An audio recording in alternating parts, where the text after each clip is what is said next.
A graça e a paz do Senhor, irmãos. Sejam bem-vindos para essa manhã de ceia do Senhor, manhã de muitos reencontros, bons reencontros, né? Queridos irmãos que nem sempre nós temos conosco aqui, e às vezes nós só os encontramos aqui em ocasião como essas, né, da ceia, e é plenamente compreensível, mas que bom ter esses amados aqui, que maravilha, né? Louvamos a Deus também por convidados nossos que estão aqui, e graças a Deus que nos dá pessoas que vêm, né, para estar conosco, e é um prazer recebê-los aqui. Louvo a Deus pela vida de familiares meus que estão aqui. Elton, meu irmão, que está ali, sua esposa Natália, sua filha Amanda, estão conosco esse final de semana, nos dando alegria, né, da sua presença em casa e conosco nesta manhã. Elton, esse meu irmão, é também um servo do Senhor que pastoreia uma igreja lá em Vespasiano, na Grande BH. Ele está ali sob a responsabilidade de uma igreja de Deus, Reavivamento Pentecostal, lá em Vespasiano.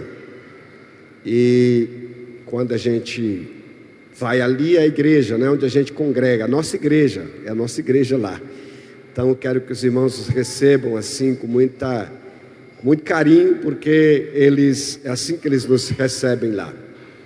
Queridos irmãos, louvado seja Deus também que nos dá. Eu não sei se a irmã Eurides está aqui ainda, gente. Eu sinceramente não verifiquei isso antes, me perdoe. Mas ela esteve conosco quarta-feira, e eu tive uma conversa tão boa com ela. Uma serva do Senhor que serve a Deus aqui na região de Itacarambi.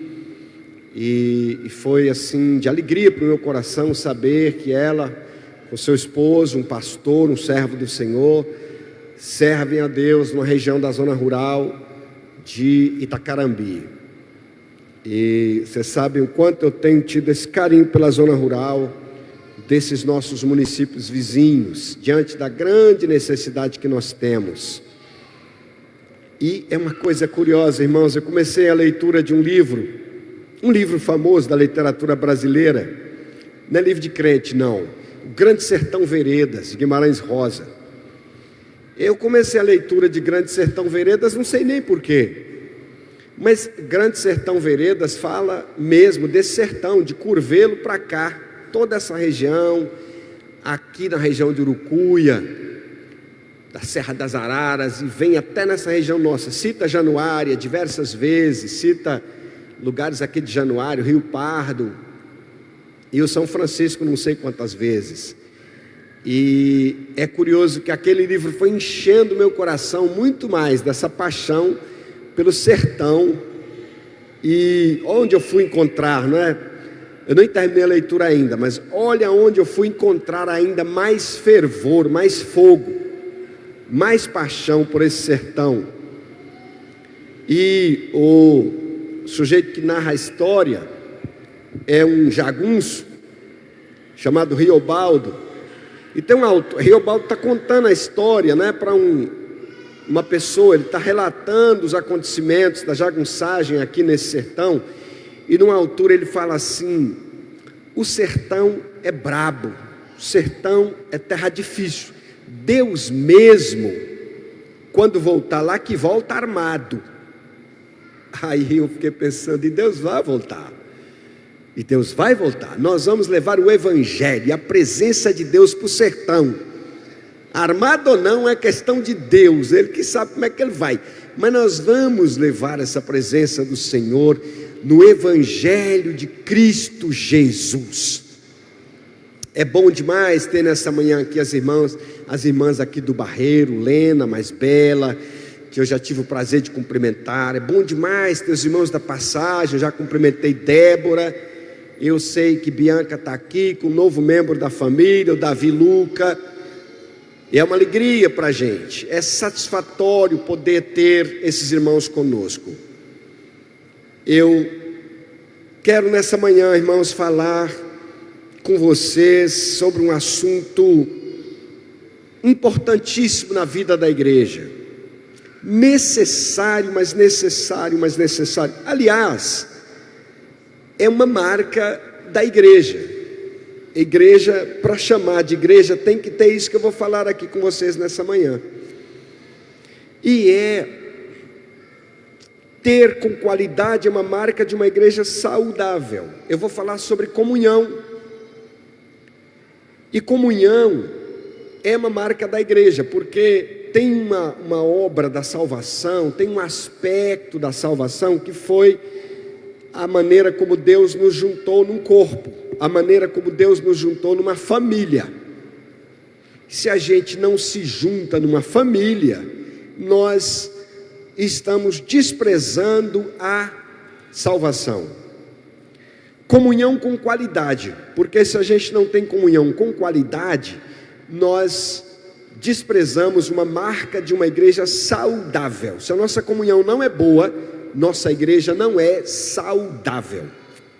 Então nessa manhã, irmãos, é aquela manhã de exame. Examine-se cada um a si mesmo. A gente vem aqui e apresenta a palavra. Diante da palavra, você faz o exame. Afinal, aí você vai ter o diagnóstico. E você sabe que o texto da ceia, ele é escrito em razão do problema de falta de comunhão. O texto da ceia, ele está lá em 1 Coríntios capítulo 11, por causa da falta de comunhão. E também, quando Paulo diz que pessoas participam da ceia de maneira indigna, ele está falando que pessoas participam sem considerar a comunhão, a importância da comunhão. Eu quero ler com vocês um texto para falar sobre isso em Filipenses, capítulo 3. Filipenses, capítulo 3. E nós leremos aqui os versos 12, 13 e 14. 12, 13 e 14. Seria interessantíssimo que lêssemos a carta toda. São cerca de 120 versos. Não é nem difícil para ler. E a gente faz esses recortes e corre riscos. Todos esses cortes geram riscos, né? Da gente tirar a coisa do contexto. Então nós vamos ler aqui os versos 12, 13 e 14. Cuidar para não fazer um corte venenoso, um corte que tire de contexto essas palavras aqui. Vamos ler.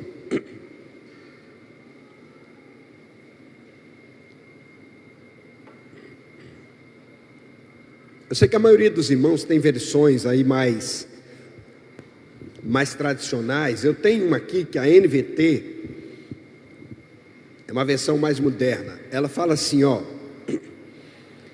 não estou dizendo que já obtive tudo isso, que já alcancei a perfeição,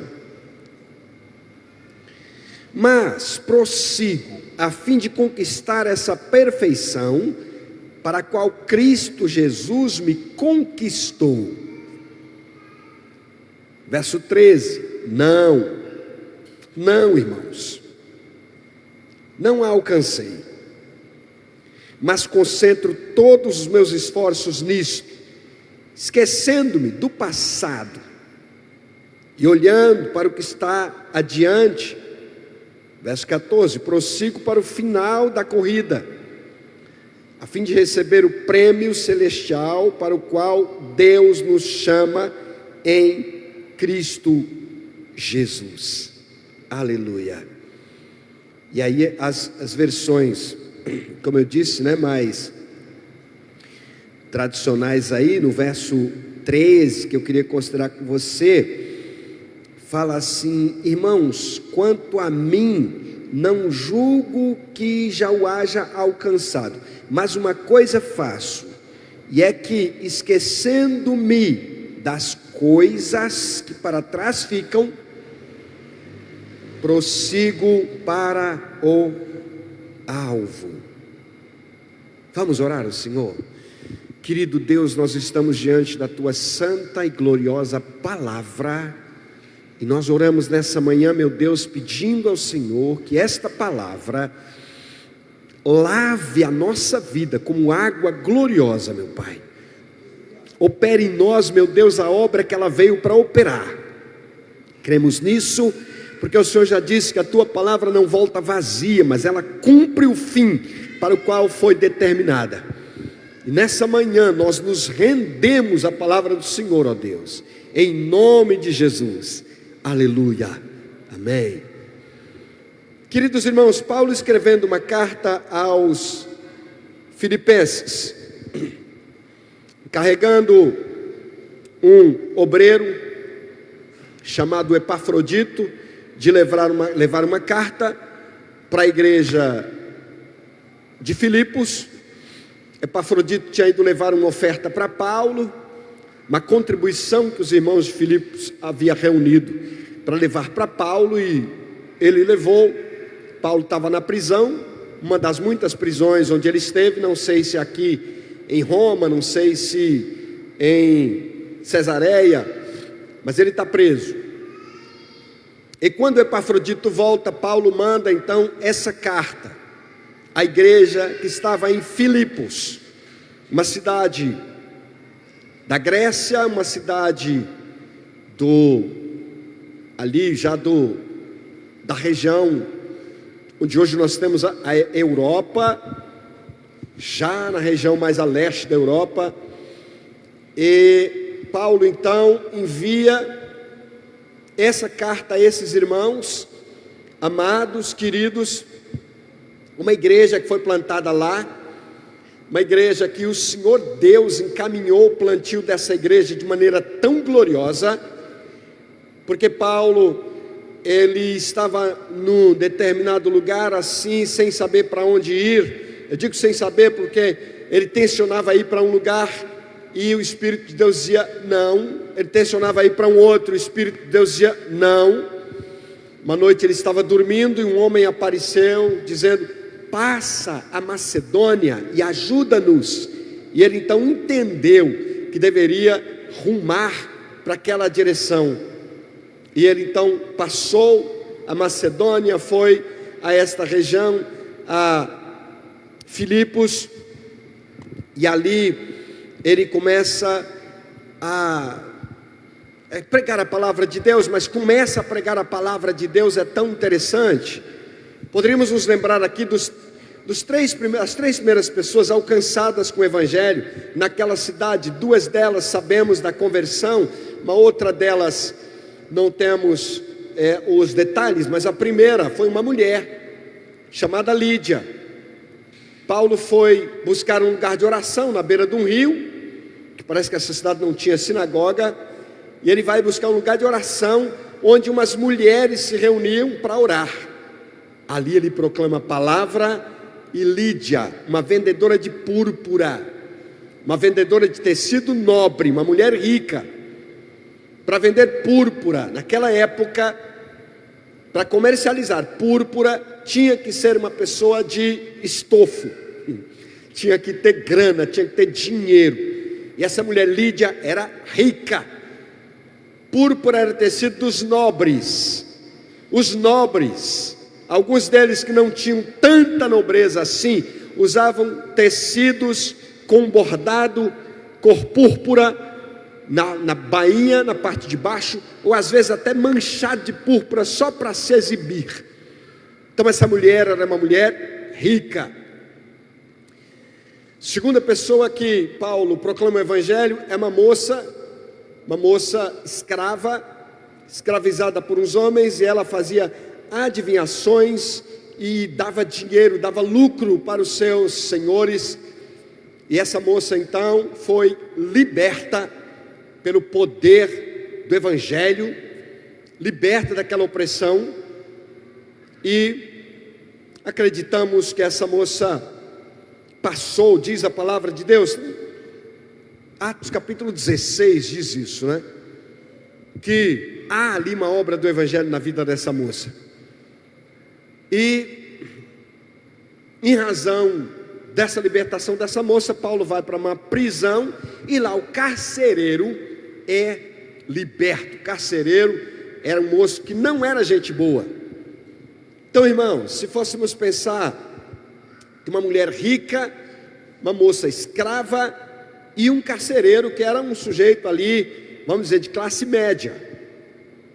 Uma mulher que estava ali buscando encontrar Deus, uma moça que estava entregue a Satanás, um homem que não tinha nada de Deus na vida dele. Se não tinha nada de Deus, evidentemente que tinha de Satanás. Mas não era tão escancarado assim, um escravo de Satanás, ao que se pudesse olhar e ver. Se bem que a moça também não. Beleza, a igreja começa nessa cidade então de Filipos. Olha como essa gente é diferente.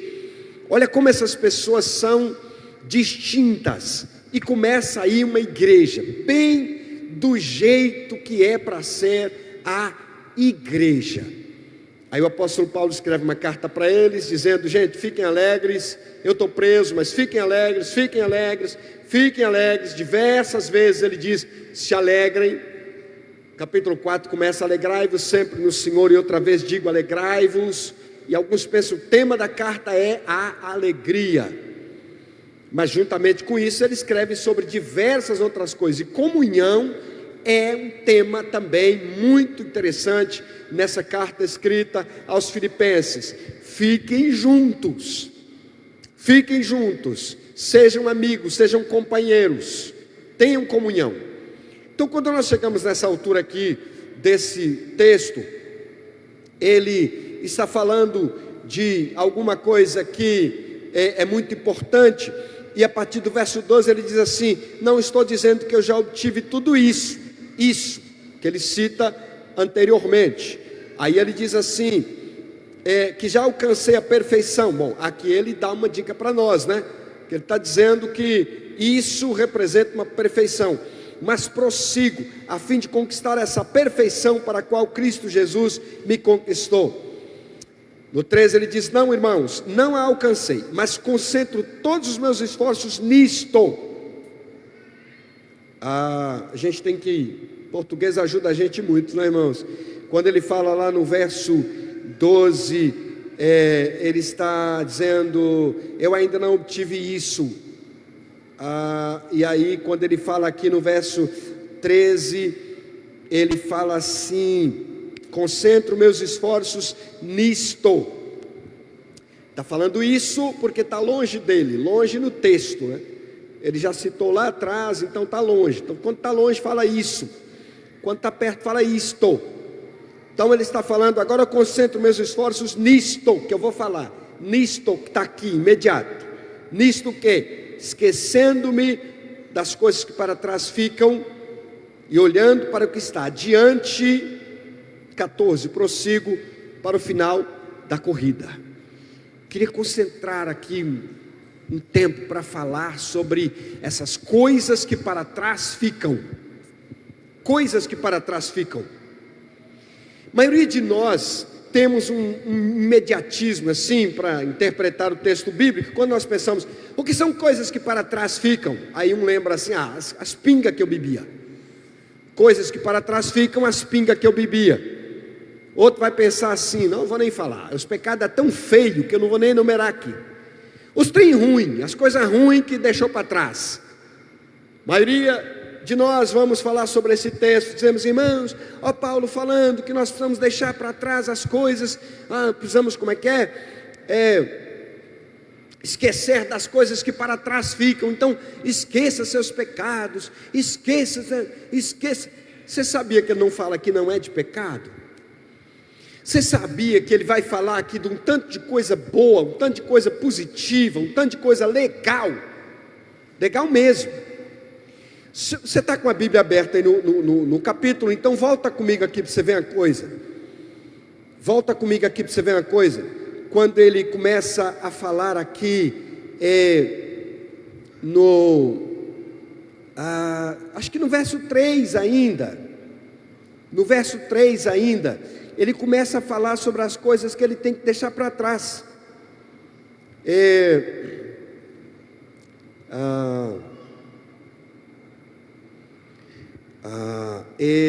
No verso 4, É no verso 4, ele fala assim, ó, ainda que se outros pensam ter motivos para confiar os próprios esforços, eu teria ainda mais. Aí ele vai falar o que é que ele tem. Olha os motivos que ele tem para confiar nos próprios esforços. Olha os motivos que ele tem para confiar na própria carne. Aqui não é carne no sentido da carnalidade pecaminosa, mas a maneira de fazer as coisas. Ele fala assim no 5, ó, fui circuncidado ao 8º dia, sou verdadeiro israelita, nascido da tribo de Benjamim, um verdadeiro hebreu, filho de Abraão mesmo, filho de Abraão, que vem do outro lado do rio, ou que é parente de Éber, não sabemos, mas é hebreu de verdade. Eu era membro dos fariseus. Aqui é um negócio interessante, porque membro dos fariseus dá um susto na gente. Fariseu para nós hoje ganhou uma conotação de hipocrisia, né? Mas fariseu aqui, ó, no sentido que Paulo está falando, eu era puro, religiosamente puro, porque os fariseus eram bons. Os fariseus, eles eram de excelência. Aí eles pegaram essa excelência e transformaram em hipocrisia. É outra coisa, mas eles eram muito bons. Eles não eram como os saduceus, que eram tanto de gente à toa. Eles não eram como os herodianos, que só era uma classe política. Eles não eram como os zelotes, que era uma classe política radical, extremista. Eles eram os fariseus. Pensa num povo bom. E Paulo era membro dos fariseus, extremamente obediente à lei judaica. Ele diz, olha, extremamente obediente é cuidadoso da lei. Eu era tão zeloso que eu perseguia a igreja, tão zeloso que eu perseguia a igreja, porque quando a igreja começou, ela confrontava o farisaísmo, ela confrontava a lei, nosso entendimento. E não era assim, não confrontava, mas no nosso entendimento, ela confrontava a lei, e por isso eu perseguia a igreja. Quanto à justiça, eu cumpria a lei com todo rigor. Verso 7, eu pensava que essas coisas eram valiosas, e tal, e tal, e tal. Mas é a lista que ele dá, queridos irmãos, a lista que ele dá para dizer das coisas que ele vai deixando para trás. O verso 7 ele diz, eu pensava que elas eram valiosas, mas agora as considero insignificantes por causa de Cristo. Verso 8, sim, todas as outras coisas são insignificantes comparadas ao ganho inestimável de conhecer a Cristo Jesus, meu Senhor. Por causa dele deixei de lado todas as coisas quais? As que ele falou, o zelo pela lei, o farisaísmo, aquele negócio todo. Ele diz assim, as considero como que, irmãos? Como lixo, ou escória, ou esterco.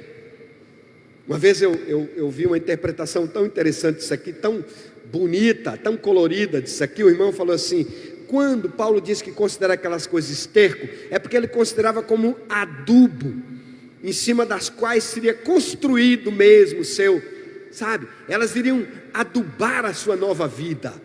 Não é não, irmão? Não é não. Não é não, esterco aqui é estrume. Estrume de gente. Certo? Se bem que estrume de gente diz que é um dos bons adubos, né? Quem tem plantas aí perto de fossa, diz, né, de como essas plantas costumam ser produtivas. De vez em quando eu ganho umas frutas, né, de plantas que ficam perto de fossas, realmente são muito boas. Além de bonitas, são gostosas, né? Doces. Eu não duvido que seja algo bem para funcionar como um bom adubo, mas não tem essa conotação aqui de adubo para fortalecer alguma planta. Tem a conotação de estrume para jogar fora, para desprezar. Ou tem a conotação de lixo, que era, naquela época, não havia lixo, como é que a gente fala isso bonito agora? Lixo reciclável. Claro que não tinha. Não, tinha. Mas não, como nós temos sacolinha de supermercado, claro que não tinha. Tinha BH ainda. Perdoa, BH. Não tinha sacolinha de supermercado. Não tinha esse negócio. Não. Era resto de quê? De comida, de frutas. Quem que se aproveitava daqueles restos? Cães. Os cachorros da época também. Os cachorros não eram pets. Eram cachorros. Naquela época eles se chamavam cachorros. Com a evolução, eles passaram a se chamar pets, coisa de Darwin. Coisa de Darwin. Mas naquela época eles eram cachorros. Não se tinha cachorro de estimação, a não ser um sujeito que quisesse criar para poder, como feras mesmo. Os cachorros eram como esses cachorros, essas hienas, esses cachorros que a gente conhece hoje, esses selvagens, comendo restos, comendo coisa podre. Então Paulo está dizendo assim, aquele currículo todo que eu tinha, eu considerei como escória, esterco, coisa para jogar fora, coisa que só cães se aproveitam daquilo. E a fim de poder ganhar Cristo, ele diz, verso 9, nele ser encontrado, não como mais a minha própria justiça que vem da obediência à lei, mas sim com a justiça que vem pela fé em Cristo e tal. E ele vai falar disso aqui, queridos irmãos, e eu quis experimentar o poder da ressurreição. Para sempre exaltado para sempre ele vive. Então eu quis experimentar o poder da ressurreição, alcançar também, verso 11, para por fim poder alcançar a ressurreição dos mortos. Aí nós chegamos no verso 12, que foi onde nós lemos. Aí ele fala assim, não estou dizendo que já obtive. Então não estou dizendo que eu já estou bom, que o poder da ressurreição já age completamente em mim, mas eu faço uma coisa, deixando aquelas confianças minhas naquele currículo bom, naquele currículo perfeito, agora eu prossigo para o alvo, eu prossigo para ser igual a Cristo Jesus.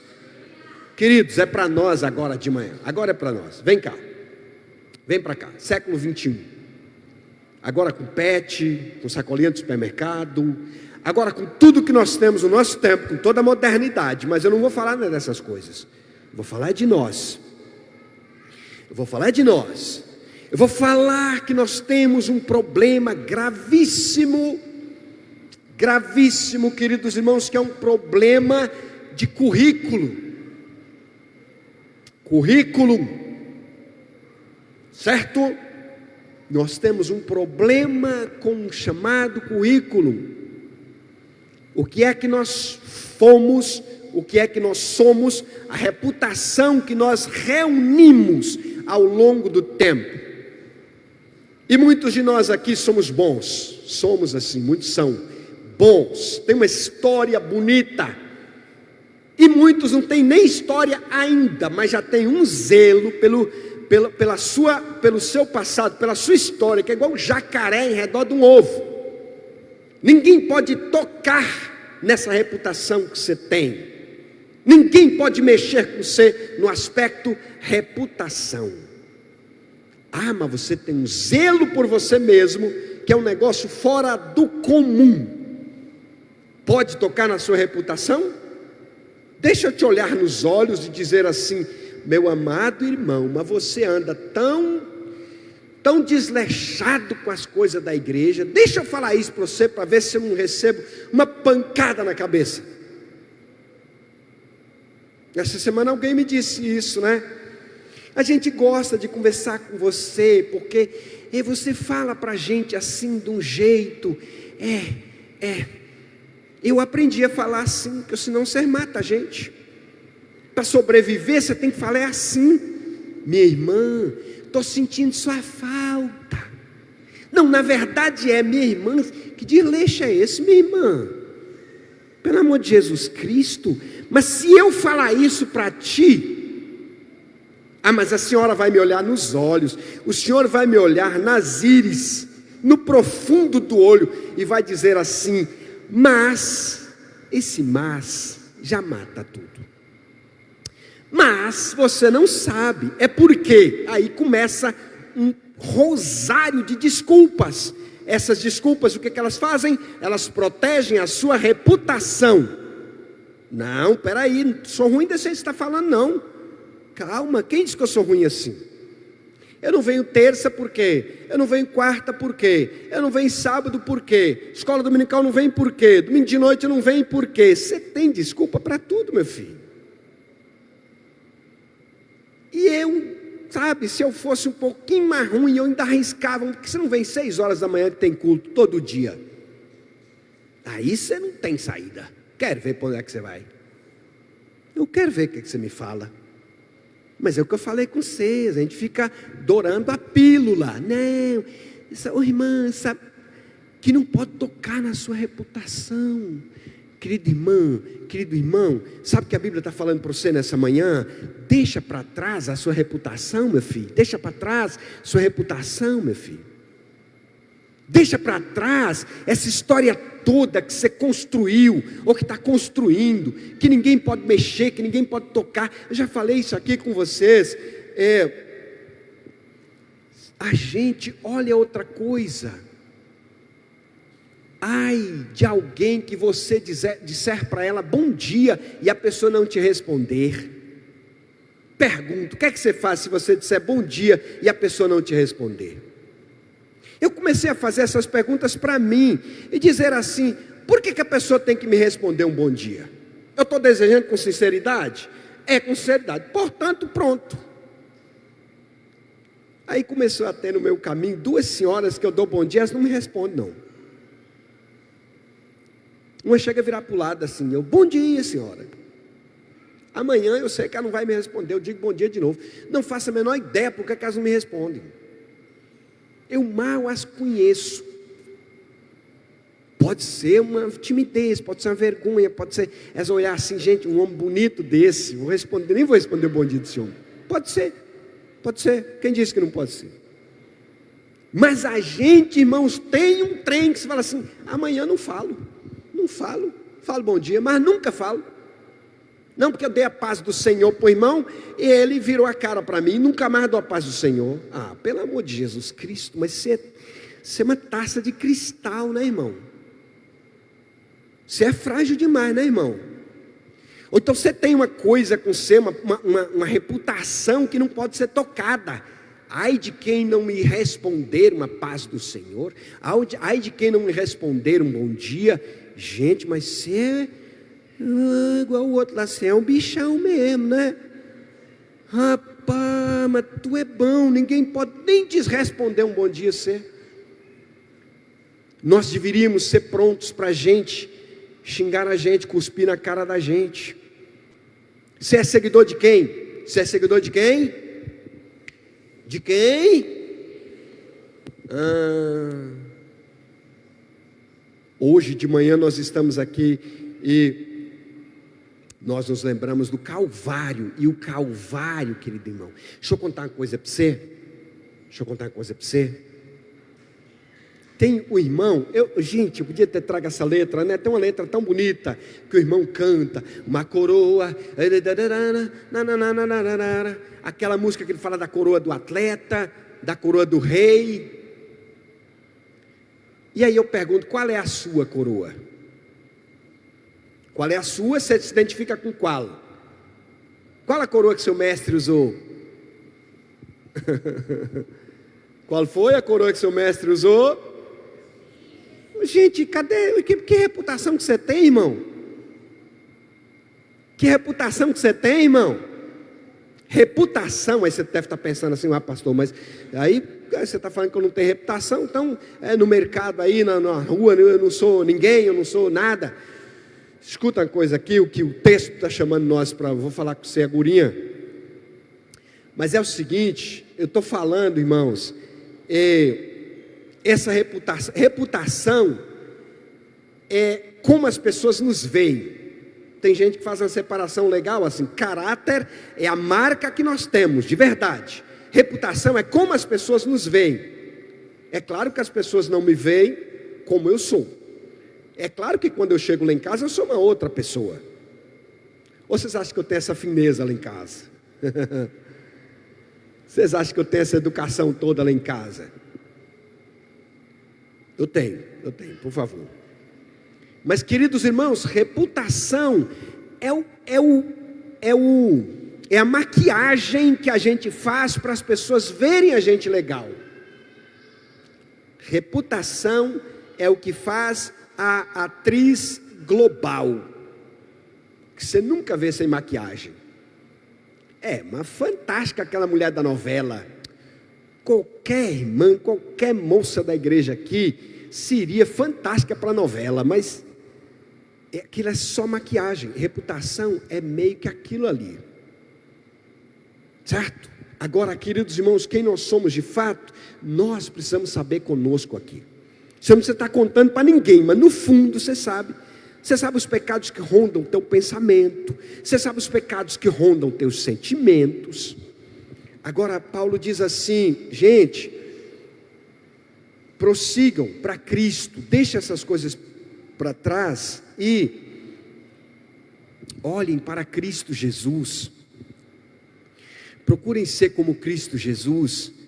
Você se lembra do capítulo 2 da carta aos Filipenses, quando Paulo falou assim que Cristo não teve por usurpação ser igual a Deus, mas sendo na forma de Deus, ele veio ser gente, e sendo gente ele se tornou escravo, e sendo escravo ele se tornou réu, e sendo réu ele se tornou morto.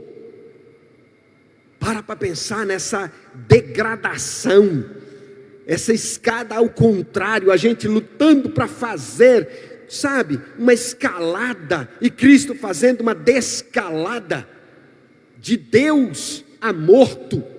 Meu Deus do céu, queridos irmãos, Paulo está dizendo assim: olhe para Cristo Jesus, o homem simples, o homem comum, o escravo dos demais, o homem que tinha a toalha nas costas para lavar os pés, a toalha nas costas para lavar os pés. Igreja querida, é sobre isso que eu quero conversar com vocês. Quando no capítulo 4, é tão interessante que ele fala assim, ele vai conversar com Epafrodito e falar assim: conserta que as irmãs que estão com problema lá, a Evódia, a Síntica, que as irmãs são tão gente boa, tão de Deus, aquelas irmãs, tão de Deus, conserta aquelas irmãs, certo? Dá um jeito. E ele escreve a carta dizendo para elas: rogo a Evódia e a Síntica que pensem concordemente no Senhor. Gente, conserta esse negócio, olhem para Cristo Jesus, desarme dessa coisa de autoproteção tão grande que vocês têm. Igreja querida, se nós fizermos assim, nós vamos ser tão bondosos uns com os outros, e o Senhor nos chamou para sermos bondosos. Você já viu como é que a Bíblia começa? E viu Deus que isso era, Deus é Senhor de bondade, irmão. Deus não é Senhor de cara fechada. Deus não é Senhor de cara fechada intencionalmente. Claro que alguém pode ter seus sofrimentos, alguém pode estar dorido e a cara está fechada, alguém pode ter suas lutas, e na hora que um tem suas lutas, é hora dos outros chegar perto. Queridos irmãos, a gente vai para esses negócios, as nossas confraternizações, o que a gente faz com gente da cara fechada? Deixa lá. Ele não quer vir para a resenha nossa? Larga ele lá. Quieta. Quem mexe com aquele homem uma cara fechada. Quem começa com aquela mulher nunca vê aquela mulher dar um sorriso. A mulher chega num lugar, entrunfa no canto, lá não fala com ninguém. Não é assim que nós fazemos, não é? É assim que nós fazemos, irmão. Nós vamos para casa e quando alguém vem falar: fulano, você viu fulana? Estava lá assim. Eu vi. Tudo reunião que vai, aquela mulher está daquele jeito. Meu Deus, mas nós é ruim, viu? Mas nós é ruim. Senta perto daquela mulher, irmão. Nós vamos para um culto evangelístico. Aí nós fazemos um culto, 1 hora, que é só daqui para lá. É do altar para a audiência. Então ninguém fala nada. Os convidados estão lá, eles não têm direito de falar nada. Eles não têm direito de pedir a palavra. Pastor, deixa eu fazer uma pergunta. Não. Peraí, calma aí que eu estou pregando. Depois você conversa comigo. Se um bêbado chegar, sempre aparece um bêbado, certo? Sempre aparece um cara. Pera aqui, pastor. E 2 diáconos já chegam perto dele, dá uma apertada nele. Cala sua boca aí, rapaz. Você vai falar o quê? Então não tem o direito, ninguém fala de lá para cá. Quando termina o culto, que é hora de conversar com o bêbado, conversar com a pessoa que está lá, nós fazemos uns bolinhos com a nossa resenha. Estou falando alguma coisa errada, irmão? Nós fazemos um bolinho, gente, e vamos conversar entre nós e viram uma algazarra, igual maritaca. E quem está vendo de longe, diz, meu Deus, o que é aquilo que está acontecendo ali, gente? Aí nós damos uma risadona, sabe? Que é umas resenhas que nós já conhecemos, sabe? Aí a gente ri, e a pessoa que é estranha fica lá assim, o que é mesmo ali, hein? Oh meu Deus, quando a gente senta perto do povo. Outro dia eu sempre perto de um senhorzinho, tá, é o senhor que é lá do rodeador? Sim, sou eu. Tá. Aí o senhor veio para o culto aqui de moto, né? Não, eu vim de cavalo. Parei assim, eu falei assim, o senhor está brincando, o senhor veio de cavalo. Ele falou, foi. Peraí, senhor, mas o rodeador está 3 horas daqui de cavalo, senhor. Não, é pertinho, mas pertinho. Meu Deus do céu, mas me deu uma vergonha. Deu uma vergonha de eu morar ali, falando, não vou para a igreja hoje não. Perna doendo, né, irmã? Né, irmã? Não, a irmã vem sempre. Mas vem de carro. Eu vou de carro. Amém, glória a Deus. Diz ela que vem de carro. Ela fala assim, enquanto Deus me deu carro, eu vou de carro. Um dia que Deus tirar, eu vou a pé. Deus tirar um dia, eu vou de pé. Vai que eu não ando nesse carro, um dia Deus tira. Pronto, não andei. Agora Deus tirou. Então, mas ok, né? A questão não é essa não. Mas a questão, irmão, é a gente sentar perto das pessoas para conversar, escutar as histórias. Mas nós somos tão assim, não, mas eu não sei as histórias da roça, não. Eu gosto de falar de plantar feijão, não sei plantar feijão. Meu Deus do céu. Então conversa com ele sobre Free Fire, meu filho. Vai falar com ele sobre GTA. Vai lá, conversa com ele. Ei, o senhor sabe como é que é GTA? Fala, moço, chega perto, conversa. Meu Jesus, nós somos, isso é arrogância, irmão, você sabia? O nome disso é prepotência, tem outro nome não, o nome disso é arrogância. Não, tem irmão aí, eu sei, você fica fazendo sua defesa, você acha que eu não leio a mente também? Você está fazendo sua defesa, está dizendo, não, meu caso é timidez. Oh, irmão, timidez é arrogância também, irmão. Timidez é você fazer uma cerca aqui em torno de você, e se proteger aqui, certo? Timidez é a falta de disposição de pular essa cerca. E a Bíblia está dizendo assim, deixa as coisas que para trás ficam, essas coisas que te protegem, te cercam, pula isso, vai falar com gente, vai conversar com pessoas. Nós temos tantas pessoas nessa manhã aqui, que você nunca chegou perto, nunca conversou, você não sabe o nome, você não sabe quem é, e você fica assim, cheia de si. Eu sei mesmo, não, é porque eu sento, né? Não vou mostrar para cá não, senão os irmãos dali vão pensar que é isso, né?